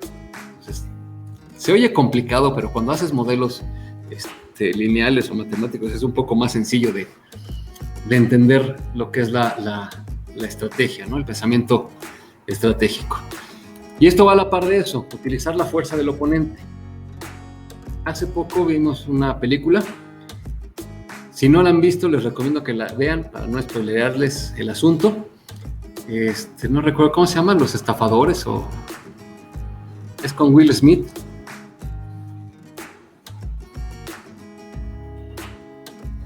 Aprovechando que tengo la computadora, ahorita les digo cómo se llama. Se llama Focus en inglés, Maestros de la Estafa. Está en Netflix. Hay una escena maravillosa, ¿no? Generalmente a mí el cine de Hollywood se me hace luego tremendamente predecible y dices, ya sé lo que va a pasar. No, tiene un par de escenas que me sorprendieron, ¿no? Ni yo me la esperaba, entonces eso es bueno, por eso me gustó la película. Pero es eso, ¿no? Pensar estratégicamente, pensar lo que el otro va a pensar, ¿sí? Jugar con el otro. Y eso es lo que hace el marketing. El marketing estratégico es en lo que se basa, ¿no? ¿Qué quieres tú? ¿Qué deseas tú? ¿Qué necesitas tú? Yo lo tengo aquí. Justo como tú te lo habías imaginado, aquí está. Esto es lo que querías, ¿no? No sé si les ha pasado, si hay algo que estábamos buscando y de repente apareció como de la nada, como que mandado a hacer. Eso es marketing estratégico, ¿no? Fueron moviendo nuestras emociones, nuestros gustos, nuestros disgustos, nuestras aversiones, de tal manera que cuando dices, yo necesito un teléfono que haga esto, ¿qué crees? Miren, acabamos de sacar este teléfono que hace justamente eso, y entonces usted lo puede comprar por 11,500 pesos, y ahí vas a comprar el teléfono porque es justo lo que quieres, ¿no? Hicieron lo que tú querías, claro. Lo Lo que pasa es que fueron jugando ahí las cartas, nos presentaron el teléfono en televisión, o salió en alguna película, o no sé, algo por ahí fueron moviendo de tal manera. Entonces utilizo la fuerza de mi oponente. Ajá. Muchas veces marketing político, no me voy a meter mucho a hablar de eso para no meternos en temas escabrosos, pero el marketing político aprovecha mucho eso, la fuerza del oponente, ¿no? Hay otra serie de televisión, no sé si la han visto, se llama Billions, es una de mis favoritas, y hay una escena por ahí, en una temporada, esta sí, sorry, se las voy a spoilerear, pero no es tan importante, la serie es muy larga como para ver muchas cosas más interesantes. El político, hay un político, tiene cierta perversión, y entonces cuando se lanza para gobernador, los enemigos lo chantajean y le dicen, tenemos pruebas de las cochinadas que te gustan, o renuncias o las hacemos públicas. ¿Ah? Y entonces el otro llega y está a punto de renunciar y dice, ¿saben qué? Les voy a decir en una conferencia de prensa, en la conferencia de prensa donde iba a renunciar, le dice, ¿saben qué? La verdad es que les voy a confesar algo, tengo una perversión, es esta, pum, pum, pum, y mis enemigos me están chantajeando con ella. Gana las elecciones, ¿no? ¿Por qué? Porque cambió el juego, ¿no? La estrategia era tremendamente simple y burda, ¿no? Yo sé algo que a ti te puede afectar y o renuncias o lo hago público, esperando que tú renuncies, y cuando el otro no renuncia, volteo todo el juego y ganó. Eso es saber aprovechar la fuerza del oponente, ¿no? Y que nos lleva, por supuesto, a otra parte que me parece importantísimo de la filosofía del Aiki: cuidar a nuestro oponente. Cuando hemos hecho Aikido, y los que ya nos ha tocado hacer Aikido rudo, estar con puros cintas negras o con gente de otros dojos que son bravísimos, nos damos cuenta de la importancia de esto, ¿no? De estar atento a nuestro compañero de trabajo. Sí, simula ser un atacante, pero también al final de cuentas es mi compañero de entrenamiento, ¿no? Entonces tengo que cuidar de él. Y cuidar de él no significa que no le voy a hacer la técnica bien. No significa que voy a lo mejor a medirme, a no hacer la técnica fuerte para no lastimarlo, ¿no? Si es muy novato, pues sí, voy a hacer las cosas con cuidado, ¿no? Lo que significa cuidar del compañero es saber también llevarlo a los niveles que pueda, ¿no? Entonces, por ejemplo, regresando a este tema de la discusión, que pues es mi especialidad, ¿no? ¿Qué puede ser cuidarlo? Muchas veces en la discusión nosotros también podemos advertirle a nuestro enemigo. Por ahí decía, no me acuerdo si fue Napoleón, no distraigas a tu enemigo cuando se está equivocando, ¿no?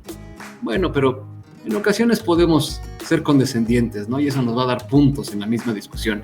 Decirle, a ver, espérate, ¿te estás dando cuenta que con lo que me estás diciendo me vas a dar oportunidad de atacarte por aquí y por acá? Oh, sí, es cierto. Entonces, ¿te retractas? Sí, me retracto. Muy bien, entonces estamos de acuerdo. Estoy cuidando también de mi oponente. Cuando entramos en una discusión, por eso les decía, una de las cosas que en este libro me gustó mucho desarrollar es esa idea, que las discusiones no se ganan ni se pierden.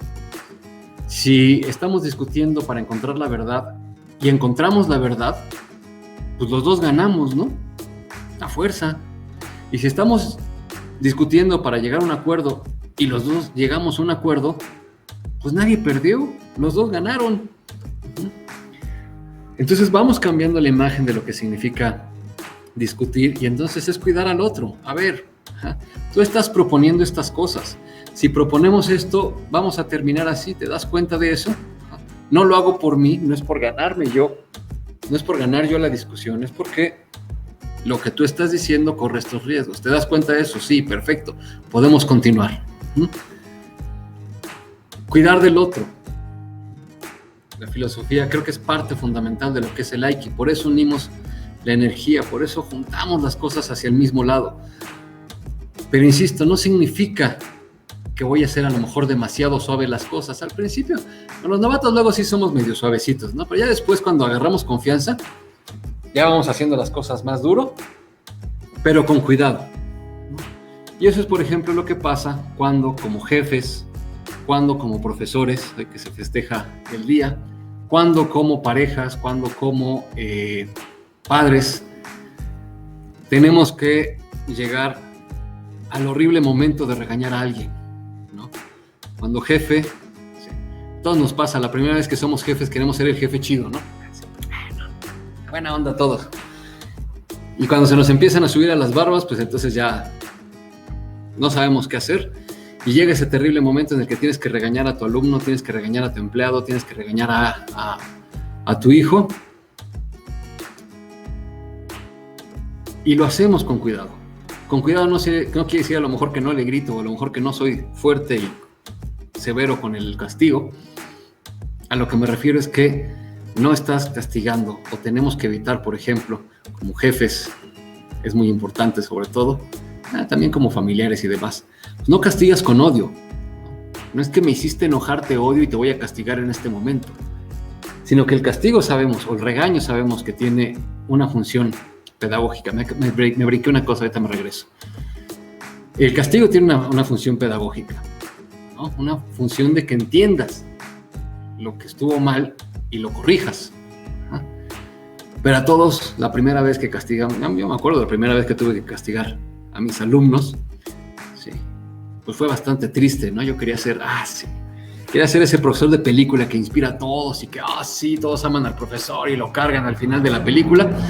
Y pues no, el primer día que los castigas crees que ese sueño se acabó. No es cierto, no se acaba. Pero eres firme, ¿no? No sé si han visto este programa de televisión de Jane Frost, una que es como niñera que ayuda. Es un programa inglés, ayuda con familias que tienen problemas con sus hijos. Y una de las cosas que les enseña justamente es eso, ¿no? Tienes que ser firme, ¿no? Y tu forma de demostrarle, de alguna manera, amor, cariño a tus hijos, es ser firme. Y tienes que ser firme, y tienes que ser fuerte, y tienes que castigar en este momento. El castigo no tiene que ser que le pegues, tiene que ser a lo mejor algo. Y de repente en los programas sí ves que sus castigos son pequeños, contundentes y solucionan el problema a la segunda aplicación, ¿no? A veces también tienen que castigar al marido o a la esposa, ¿no? Entonces es bien interesante ese programa. Estuvo en Netflix un tiempo, ya lo quitaron, pero si pueden verlo, es bastante interesante. Les decía que me había saltado una cosa. Utilizar la fuerza del oponente. No sé si les ha pasado, yo es una estrategia que aprendí hace tiempo de un jefe que tuve y que para mí fue formidable porque me ayudó a dejar de ser, de alguna manera, el profesor tirano y encontrar una nueva forma de dar clase. Cuando tenías que castigar a alguien, haces que la persona a la que castigas elija su castigo, ¿no? Y por supuesto, no puede elegir mi castigo es me voy a la playa una semana, no, tiene que justificar y tiene que reflexionar de tal manera que su castigo, ¿no? Justicia retributiva de la que hablamos en alguna ocasión, tiene que restituir el daño provocado. Y este proceso de voltearle, porque es lo mismo, pasa la confrontación, soy el chico problema, lo que quiero es llamar la atención, entonces hago travesuras, me llevan a la oficina del director, el director me corre de la escuela. El castigo no es proporcional, pero además no sirve porque eso era lo que buscaba el chico problema, ¿no? Entonces, ¿qué hacemos? A ver, tú te metiste en este problema, ¿cómo propones solucionarlo, ¿no? ¿Cuál es tu propuesta de solución a este problema? Y a mí, en lo particular, me trajo un montón de buenas experiencias esta forma, ¿no? Muchos de mis alumnos tuvieron grandes reflexiones, tuvieron grandes momentos de lucidez buscándose sus propios castigos, ¿no? Pero bueno, ahora sí regresamos. Cuidar del otro. Y por supuesto, al final de cuentas, todo esto lo resumimos en Aiki. Unir energía, ¿no? Unir esfuerzos. Creo yo, y lo he visto en la mayoría de los grupos de Aikido, que el Aikido va trascendiendo poco a poco el tatami y nos empezamos a volver, pues sí, pequeñas, si no pequeñas familias, pequeños gremios o pequeños clanes, ¿no? Donde nos apoyamos, donde nos invitamos a las fiestas, ¿no? Cosa que a lo mejor en otras artes marciales no pasa. Yo recuerdo, practicaba otras cosas, no pasaba así, o no era lo mismo el ambiente de fraternidad que de repente se da con los grupos de Aikido. Pero la oportunidad de apoyarnos y sobre todo la capacidad de entender que necesitamos unirnos. En el tatami es muy claro las diferencias. En el tatami nos damos cuenta de que no hay dos personas iguales, de que todos somos absolutamente diferentes.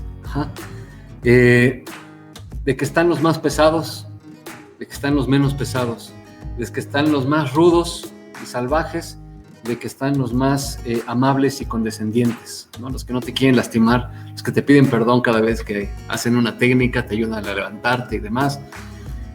Están los muy técnicos, los que tienen una técnica muy depurada, y están los rudos, ¿no? Los que aprovechan la fuerza o aprovechan un poco más la técnica, un poco para lastimar, un poco para hacer ahí presión.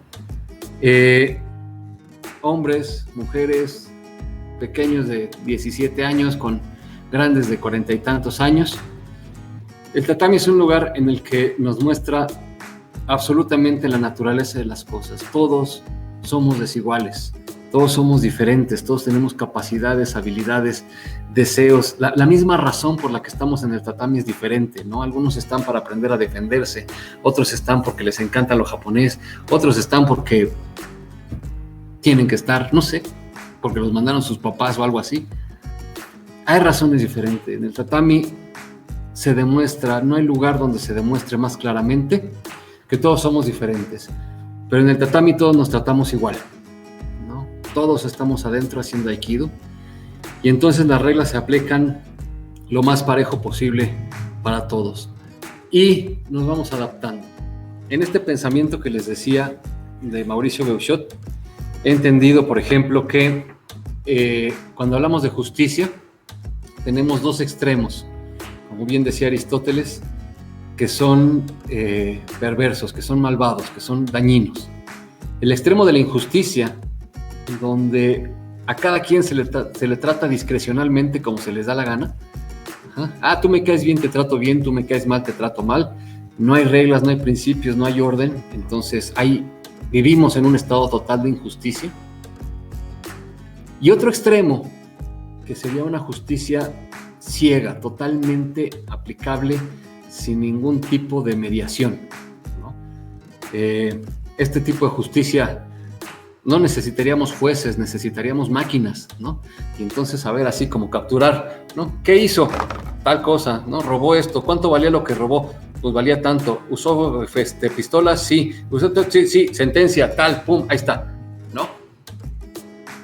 Y hay un tipo de justicia intermedio que propone Aristóteles y que yo le aprendí a Beuchot, y que es justamente la justicia acompañada de la prudencia, ¿no? De decir, oye, sí es cierto, ¿no? Pero considerando circunstancias. Hay un videíto, ese sí lo tengo, ese sí se los puedo pasar si quieren después. Están juzgando, ya ven que en Estados Unidos cuando cometes una infracción de tránsito tienes que ir al juzgado. Entonces a este señor lo multaron por ir, creo, a exceso de velocidad o abajo del límite de velocidad, no más recuerdo cuál de las dos, creo que arriba, sí, iba a exceso de velocidad. Entonces llega con el juez, un señor ya grande, como de 70 años más o menos,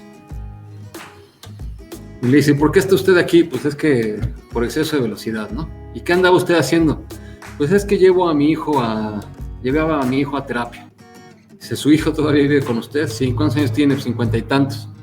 Y tiene un problema de no sé qué, y pues yo nada más lo llevaba a terapia porque pues, soy el único que lo cuida, ya no tengo esposa, no sé qué, y entonces el juez le dice, ¿sabe qué? Mire, su multa se la vamos a pasar, que quede como advertencia, porque pues la verdad lo que está haciendo usted es muy bonito, ¿no? O sea, qué bueno que esté cuidando todavía a su hijo, a una edad en la que normalmente los hijos deberían estar cuidando de los papás, está usted todavía cuidando a su hijo. Entonces, eso sería la justicia prudencial, ¿no? El cuidar de nuestros compañeros, el mirar hacia el mismo lado. El juez no está viendo nada más desde el pedestal de la justicia y el otro no está viendo nada más desde la sumisión del ciudadano al Poder Judicial, sino que como que los dos conforman una nueva mirada, ¿no? A ver que las cosas pues, podían ser un poquito distintas, ¿no? Y es eso, unir esfuerzos, ¿no? El juez se da cuenta de que pues, la otra persona estaba haciendo un gran esfuerzo por ayudar a su hijo y decidió ayudarlo también, ¿no? O sea, estamos en el mismo camino. Creo que ahorita estamos viendo mucho eso, ¿no?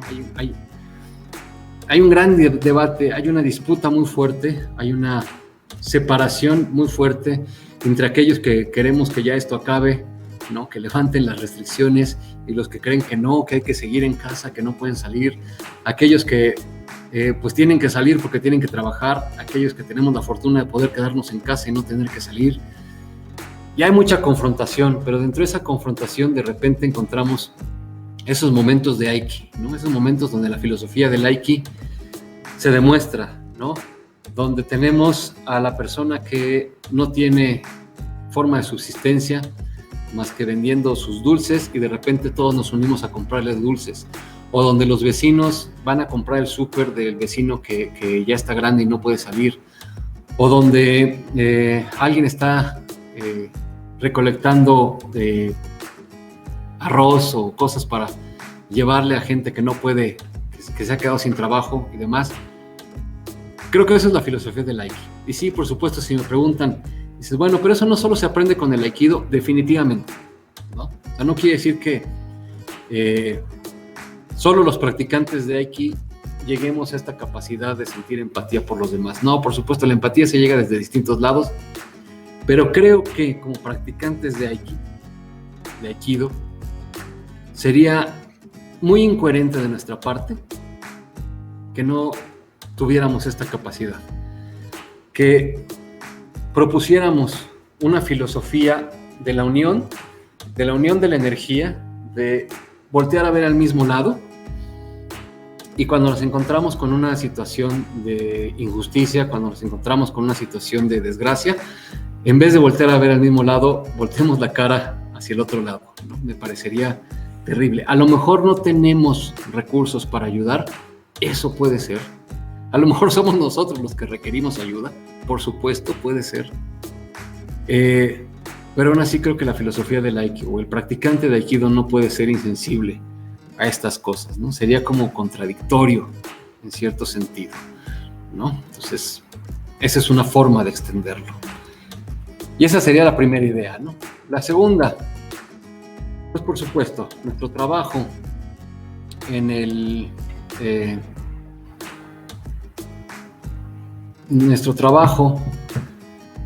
dojo nos tiene que ayudar también. Esa era la primera parte, la que era más obvia, pero creo que también hay reflexiones importantes. Reflexión número 1.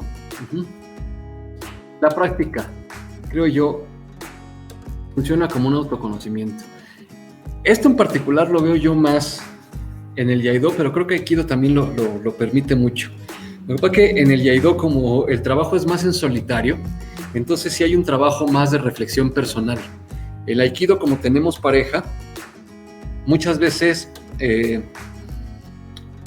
volteamos la reflexión personal, la proyectamos sobre la otra, ¿no? La técnica no me salió porque no me ayudó mi uke. La técnica no me salió porque él no se sabe mover. ¿Sí? Extroyectamos eso. En el Iaido, la técnica no me salió porque yo le hice mal. No hay de otra. Nadie está ahí, nadie me está ayudando. Si no sale, es absolutamente mi culpa. En el Aikido también debería ser así, pero bueno, creo que no siempre sale. Entonces, como autoconocimiento, creo que lo primero que nos muestra el Aikido, que a lo mejor sí, también estos son todas las artes marciales, es descubrir nuestro potencial y nuestros límites, ¿no? No sé cuál ha sido su experiencia. Si tenemos ahorita oportunidad, me gustaría a lo mejor que la contaran. Con algunos de mis estudiantes ya le he platicado, con algunos de mis senpai y de mis compañeros ya lo hemos platicado, ¿no? Pero, por ejemplo, esas experiencias de cuando entramos. Yo recuerdo claramente una, se las platico y la he platicado siempre.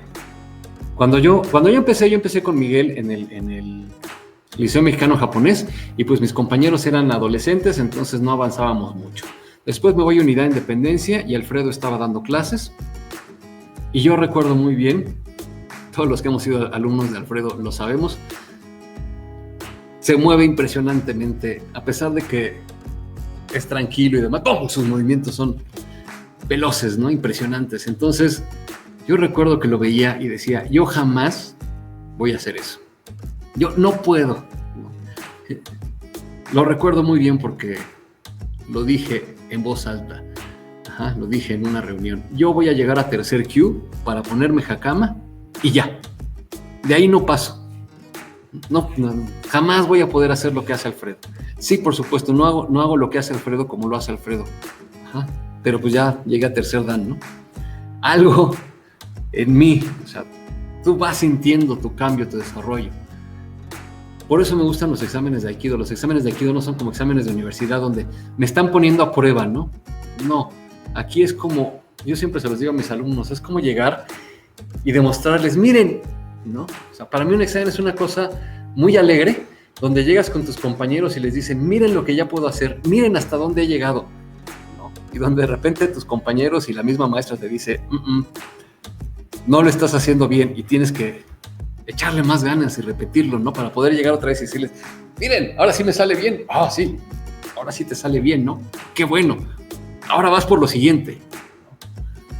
Entonces, creo que el Aikido en ese sentido, nuestra práctica ya de Aikido, no la filosofía del Aikido, nuestra práctica, lo que hacemos en el tatami, es mucho esto, ¿no?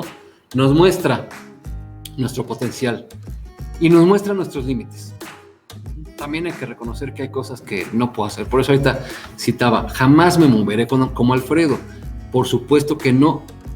Le saco estatura, le gano en peso, evidentemente mis movimientos van a ser distintos. O a Jonathan, ¿sí? Que es más chico, o a Darío, por ejemplo, que es mucho más joven que yo. Jamás voy a hacer lo que ellos hacen. ¿Sí? Yo hago lo que yo puedo hacer y lo que yo sé hacer, y hago las cosas como yo las puedo hacer. Entonces voy conociendo mi potencial, voy conociendo mis posibilidades y también mis límites. Varias veces se los he dicho, una de mis técnicas menos favoritas es Shihonage, porque tengo que pasar por abajo del brazo de la persona y eso me implica hacer un esfuerzo físico de bajar mucho el centro de gravedad para poder pasar cuando mi uke es muy pequeño. Cuando tengo un uke, ¿no? Acá, por eso Agustín me ayudó con el examen de segundo dan, ¿no? Porque necesitaba alguien de mi talla para que pudiera hacer bien las técnicas y bonito, ¿no? Si lo hacía con mis compañeros chaparritos, pues mis técnicas se iban a ver diferentes, ¿no? Cuando estuve en Japón y me tocó un ruso de 2 metros, pues fue una maravilla. Dices, oye, mira mi Shihonage, sale bien bonito porque no me tengo que agachar. Pues vamos conociendo nuestros límites, vamos conociendo nuestras potencias y sobre todo, creo yo, vamos descubriendo que somos capaces de sobrellevar cosas que no nos creíamos capaces. La primera vez que vemos a alguien hacer un Senpokemi decimos, yo jamás haré eso, y de repente nos salen de manera natural. Y la primera vez que vemos a alguien romper caída decimos, ay, qué miedo, yo no quiero nunca hacer eso, y de repente, ¡pum!, nos hacen volar y no pasa nada. Y de repente vemos a alguien que lo pasan por encima de la cadera en un Koshinage y decimos, yo no quiero hacer eso, eso me da miedo, y de repente ya lo estamos haciendo. No nos damos cuenta y estamos superando límites. Cuando somos conscientes de eso, podemos transferir esa filosofía del superar límites a otras cosas, ¿no? Cuando yo decidí mudarme para acá, cuando decidimos cambiar el dojo para acá, pues evidentemente era un reto que implicaba muchísimas cosas y creo que me ayudó mucho la filosofía del Aikido, entender esta cosa, ¿no? Y arriesgarte y decirte, pues va, ¿qué puede pasar? ¿No? Hemos salido de otras, ¿no? Si hemos podido llegar hasta aquí, podemos llegar más adelante, ¿no? Entonces, pues ahí está el resultado. ¿Qué más? Cosa importantísima que creo que nos enseñan el Aikido, y ahí sí creo que otras artes marciales no enseñan esto, y es la capacidad de recuperarnos, la resiliencia. ¿Por qué? Porque si se fijan en el Aikido, siempre entrenamos en pareja y siempre es 1 y 1, o 2 y 2, ¿no? Entonces, derecha, izquierda, cambio, derecha, izquierda, cambio, derecha, izquierda, cambio. Entonces, siempre nuestro entrenamiento es parejo. En algún momento me toca a mí caer y en algún momento me toca a mí hacer caer. Y aprendemos el ukemi. Lo importante del ukemi, el verbo ukeru es recibir. Aprender a recibir la caída. Y después de recibirla, pararte. Entonces, no pasa nada. Me caigo y me levanto. Me vuelvo a caer y me vuelvo a levantar. Y creo que se nos va haciendo costumbre. Y creo que podemos ir entendiendo poco a poco lo importante que es que físicamente caernos y levantarnos, o moral, espiritualmente, mentalmente, caernos y levantarnos, ¿no? Que no pasa nada y que a final de cuentas en algún momento a ti te toca hacer uke, recibir, y a ti te toca hacer tori, te toca aventar a otros, ¿no? Hay un balance en las cosas de la vida. Ciertamente muchas veces nos toca una mala racha. Esto ya se los explicaré en alguna otra conferencia que tengo planeada. Hay una gráfica, los que nos dedicamos a las inversiones en la bolsa de valores, hay una gráfica que se llama gráfica de velas.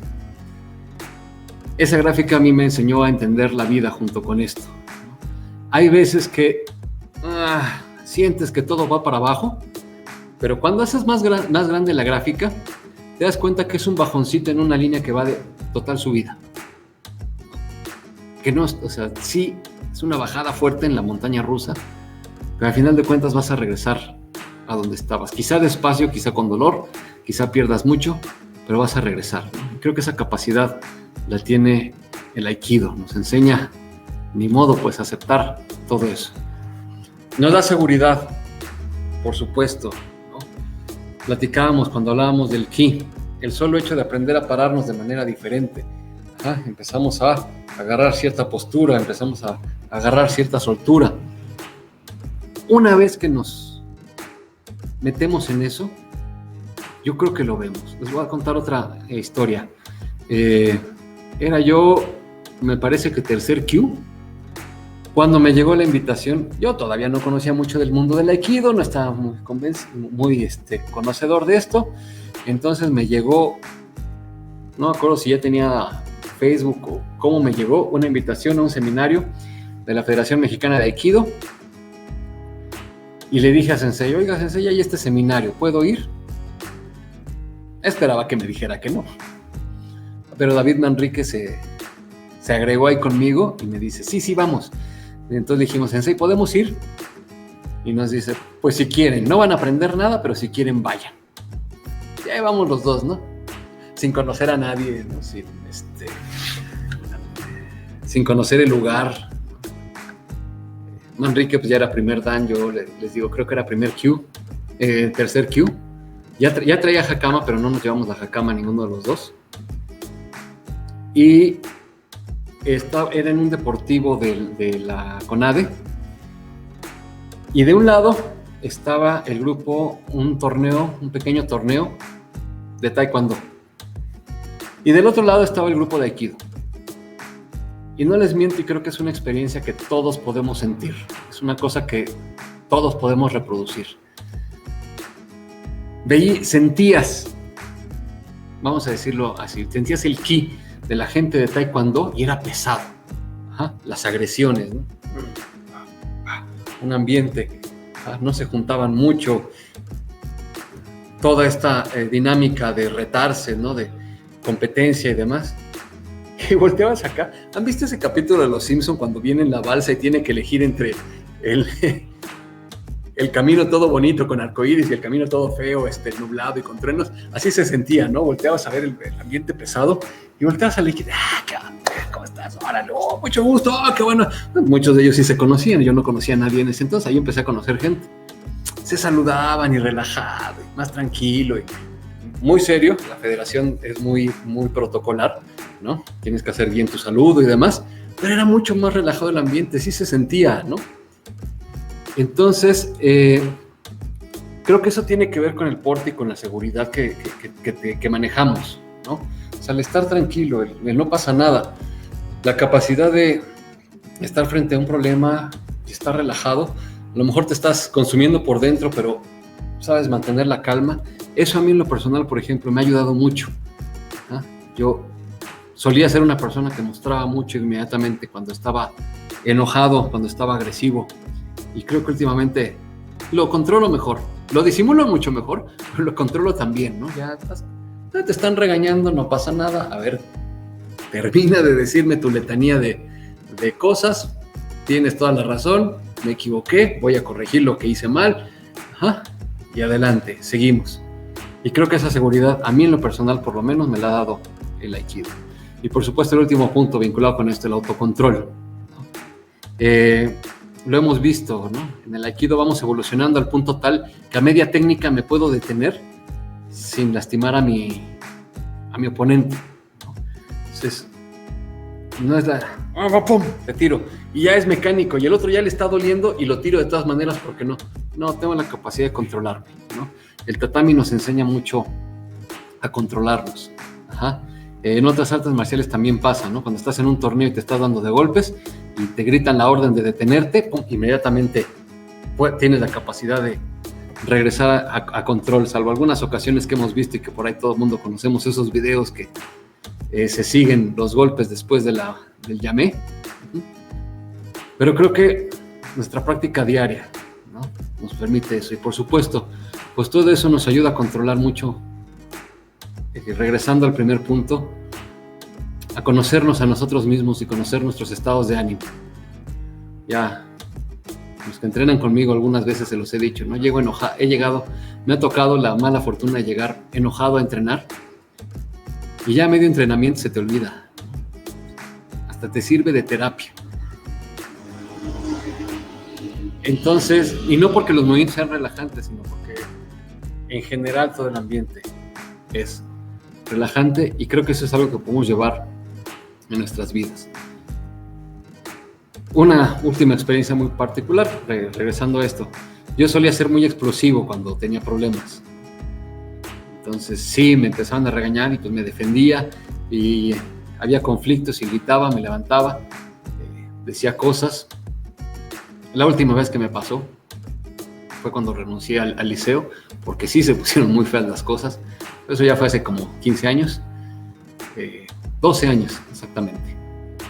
Y de ahí en adelante creo que la Aikido me ayudó a controlarme. Ok, mira, si estás enojado conmigo porque la regué, eres mi jefe, va, me voy a tener que aguantar 15 minutos de groserías y de insultos y de regaños, aquí estoy, va, échalo.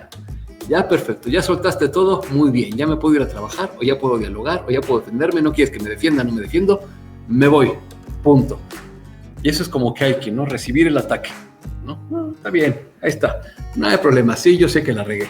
Sé que no la regué, pues también estoy tranquilo, porque al final voy a demostrar que no fue mi culpa.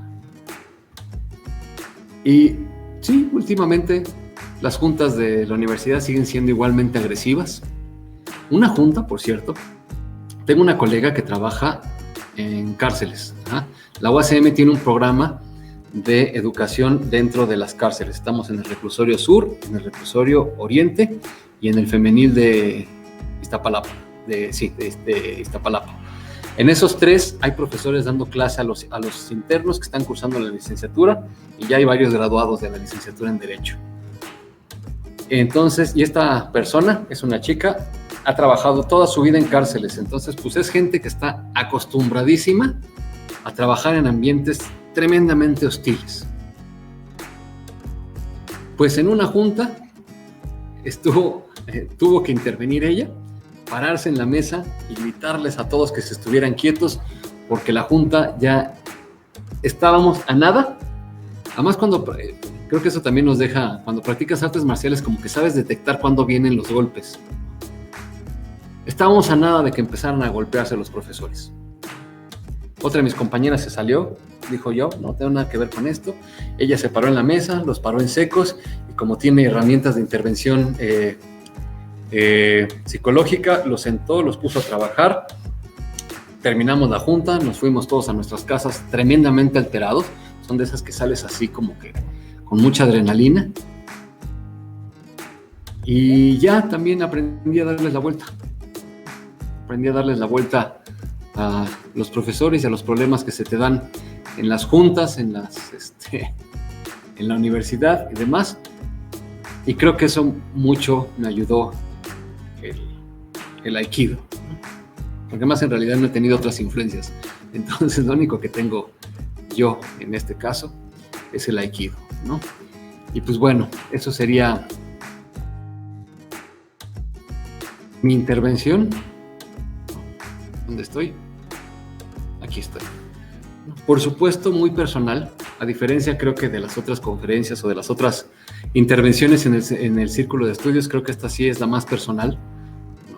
Las otras, pues hago uso más de conocimientos que están ahí a disposición, pero esta sí la hago más desde mi experiencia, ¿no? No encontré otra forma, no se me ocurrió otra forma de abordarlo, ¿no? Entonces, pues no sé si ustedes quieran platicar algo, comentar algo, objetar algo y decirme que estoy completamente equivocado.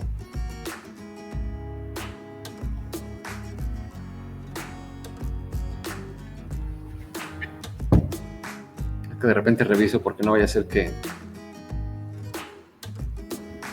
alguien no pudo entrar. ¿No? ¿Siguen ahí? Hola. Aquí andamos, Luis. Okay. Es que no los veo y no los oigo, entonces. Ajá. No, pues igual, Luis, aprovechando, tenemos muchas experiencias, ya también tengo 15 años practicando Aikido y han sido, pues, muchísimas, ¿cómo le podríamos llamar? Retos que se van alcanzando. Yo empecé por una cuestión de salud, de atender por mi diabetes y tenía que hacer actividad física, ya lo que me gustara. Y primero busqué el judo. Desafortunadamente no encontré a mi maestro con el que había entrenado muchos años y por ahí, por azares del destino, me encontré con el Aikido. Al principio, pues como todo, lo que tú decías, esto nunca me va a salir, las rodadas, inclusive a pesar de que yo hice judo y competí judo, yo hice un judo de competencia y ahí lo que menos buscábamos era que nos tiraran, entonces nunca aprendí a hacer un buen ukemi y al principio sí me acuerdo que los primeros meses igual estuve a punto de botar la toalla por que es que él salía con dolor, ¿no?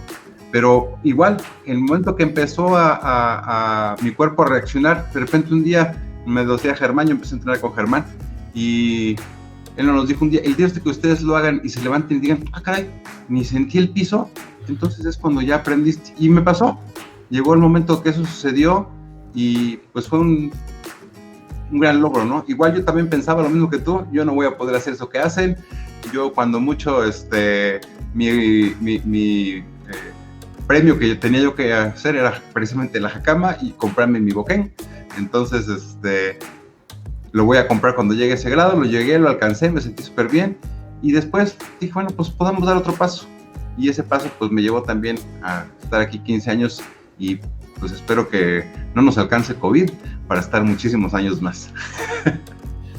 Ojalá que sí. Lai, ¿levantaste la mano?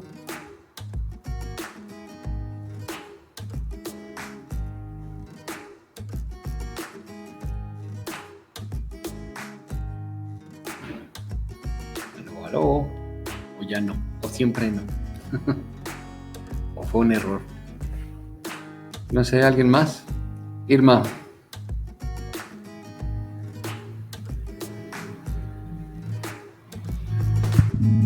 Hola, buenas noches. Hola.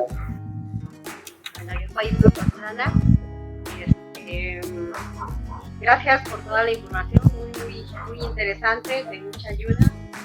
Y pues mi experiencia, esto no lo sabe el Agustín, ahorita lo sabes. El primer día que yo me decidí a ir al entrenamiento, yo iba así como, voy, pero porque sí me quiero regresar, porque a lo mejor no puedo hacer lo que van a hacer, y así estaba, y seguía caminando, justo cuando yo dije, porque de eso no sabía yo bien la dirección, entonces justo cuando había decidido, dije, si en esta cuadra no encuentro la dirección del hoyo, ya me regreso. Justo en esa esquina iba llegando Agustín. Entonces Agustín precisamente, no sé si lo recuerden, pero pues yo le doy gracias a Dios que se dio, sí pude llegar a ese día al entrenamiento, porque la verdad no me arrepiento. No me arrepiento, han sido una disciplina hermosa, muy, muy bella, de mucha ayuda, en lo personal, en lo familiar, en lo social, es de muchísima ayuda. Yo también estaba así con mucho temor porque pues yo decía que no iba a poder hacer nada de lo que estaban haciendo, y pues hay una de las cosas que a mí mucho se me quedó muy grabado, de que el Agustín nos dice, ahí la competencia no es con nadie más, sino es con nosotros mismos, y es ir viendo cada día nuestra evolución, viendo que somos capaces, viendo de lo que no somos tan capaces de hacer, que pues nadie nace sabiendo hacer muchas cosas, pero que con la práctica se llegan a lograr. O sea, ha sido una disciplina muy hermosa, de mucha ayuda, y que yo deseo con todo el corazón que ya volvamos a los entrenamientos. Los extraño mucho y yo ya quisiera estar practicando. Muchas gracias por esta información, fue de mucha ayuda, y pues esperemos que pronto podamos volver a regresar a nuestro entrenamiento, porque yo cada vez que salgo del entrenamiento yo salgo totalmente renovado, con lo mucho, lo poco, los pasitos que voy dando, pero yo cada vez que salgo del entrenamiento me siento muy renovado. Muchas gracias. Qué bien. No, pues al contrario, gracias. Qué bueno que le sirve, y qué bueno que sí, ojalá y podamos regresar. Yo también ya extraño mucho. Digo, vengo aquí todos los días, pero no es lo mismo. A veces hasta es deprimente porque estás aquí solito. Estoy yo y mi computadora y ustedes allá del otro lado, ¿no? Entonces a veces se siente triste. Pero pues, ojalá que pronto podamos estar de nuevo, ¿no? ¿Alguien más? ¿Algo que quieran contarnos?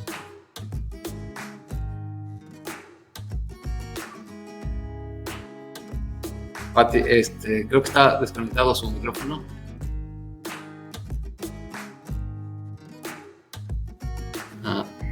No, todavía está apagado. Abajo, a la derecha, ahí está. ¿Otra vez?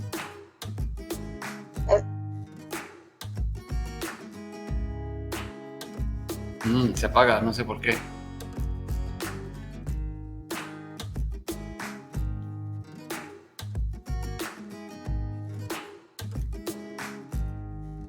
Ahí está. No. ¿Así? Sí, ahora sí ya. Ok. Yo lo que quería decir es que me pareció maravillosa la manera en cómo lo tenía conceptualizado diferente. Me gustó mucho el hecho de que quieras te oriente que es más la práctica que la conceptualización, porque realmente yo siento que yo siempre debo de tener la conceptualización antes de actuar.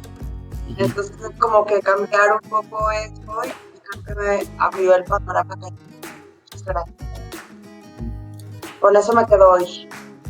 Ok. Sí, es que eso nos pasa mucho porque así fuimos formados los occidentales, ¿no? Primero viene la teoría y luego la práctica. Justo. Entonces eso me lleva como a un camino donde tengo que pensar un chorro de cosas, pero ahora entiendo la película del señor Miyagi porque es así como que limpia. Ándale, exacto. Ese sería un ejemplo, ¿no? Estuvo bien padre, muchas gracias. Al contrario, gracias. Bueno, y saludos a todos.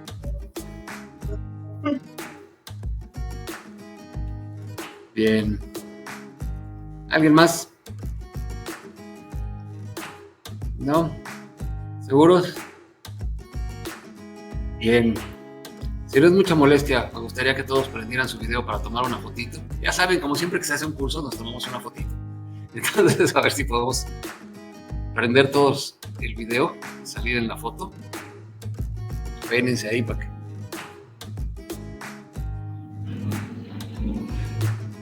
Ya voy a tener aquí un cepillo en el dojo, porque nunca tengo cepillo en el dojo. Bueno, allá se rasuró la cabeza. Nunca más. Me falta Andrea. Hola.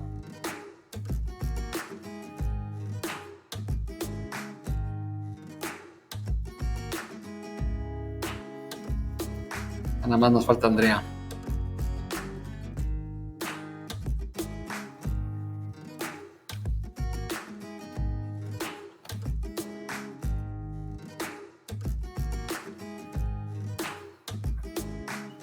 ¿No quiere salir, Andrea?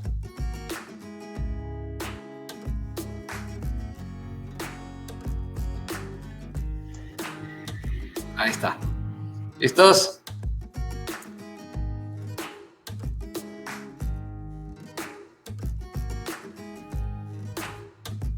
Perfecto. Sonrisita, Colgate. 1, 2, 3. Listo, ya salió la foto. Qué bien. Nos vemos bonitos. Bueno, pues muchas gracias. De verdad, agradezco mucho que hayan estado aquí.